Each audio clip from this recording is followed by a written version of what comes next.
Bonjour et bienvenue dans ce nouveau numéro de Manga Recap.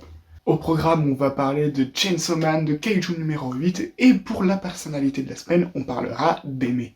Le 1er juillet 2022, Wit Studio, le studio derrière les 3 premières saisons de l'Attaque des Titans ou plus récemment Ranking of Kings, avait lancé un Kickstarter dont l'objectif était de promouvoir la notoriété du studio à l'étranger.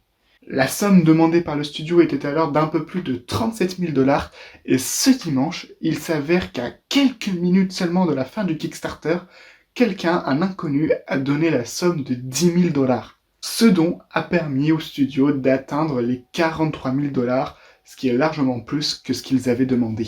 Toujours ce dimanche, 2 nouvelles affiches ont été révélées pour le film One Piece Red.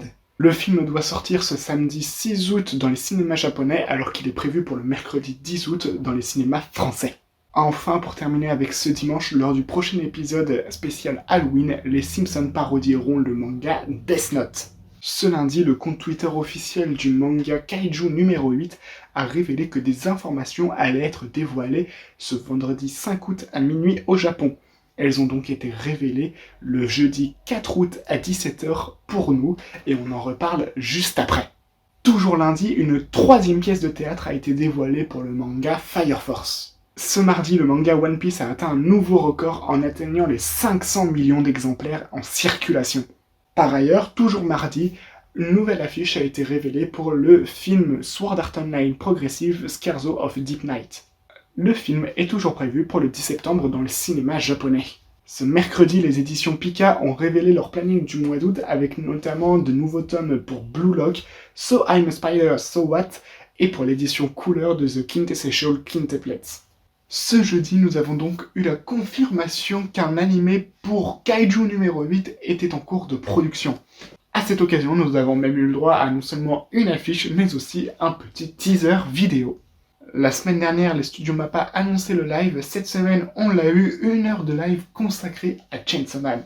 On a pu donc voir dès le début du live un second trailer pour Chainsaw Man, ainsi que le casting qui a par ailleurs été révélé.